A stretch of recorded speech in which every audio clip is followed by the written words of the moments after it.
ડભોઈ ખાતે કેન્સર અંગે જાગૃતિ લાવવાના પ્રયાસના હેતુથી ડભોઈ ખાતે કેન્સર જાગૃતિ કાર્યક્રમનું આયોજન કરવામાં આવ્યું. ઇલા ઉદય વોરા સંજીવની લાઈફ બિયોન્ડ કેન્સર નામની રાષ્ટ્રવ્યાપી સંસ્થાના અમદાવાદ કેન્દ્રના વડા તરીકે કાર્યરત છે.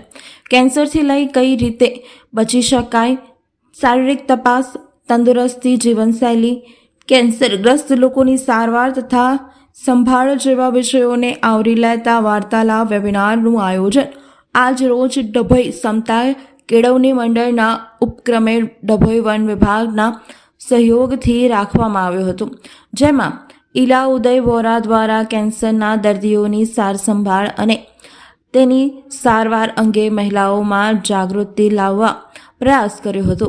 આ પ્રસંગે ડભોઈ વન વિભાગના RFO Kalyaniben Chaudhary, forest Hansaben Rathwa, Kajalben Rajeshwari, forest JG Barot સહિત સમતા કેળવણી મંડળના અધ્યક્ષ છાયાબેન ગુપ્તા ઉપસ્થિત રહ્યા હતા. મહિલાઓને માર્ગદર્શન બાદ સર્ટિફિકેટ વિતરણ પણ કરવામાં આવ્યું હતું. મારું નામ ઇલા યુ વોરા, હું કેન્સર વિક્ટર છું અને સંજીવની લાઈફ બિયોન્ડ કેન્સર સંસ્થા સાથે કામ કરું છું. અમદાવાદ કેન્સર હોસ્પિટલ અને બોરજ મુનિ સેવાશ્રમમાં મારી આખી ટીમ કામ કરી રહી છે.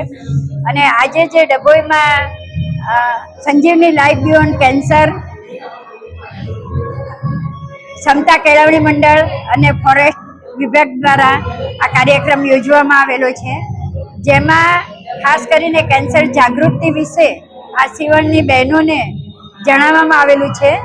અને કેન્સર આગળ ન થાય એના માટે એ લોકોએ શું ધ્યાન રાખવું પડે, તંદુરસ્ત જીવનશૈલી કેવી હોવી જોઈએ, બાળકોએ આ જંક ફૂડથી કેવી રીતે દૂર રહેવું જોઈએ અને કોઈ કેન્સર પેશન્ટ હોય તો એની સાથે કેવું ધ્યાન રાખવું પડે એ વિશે આજે મેં વિસ્તૃત વાર્તાલાપ કરેલો હતો.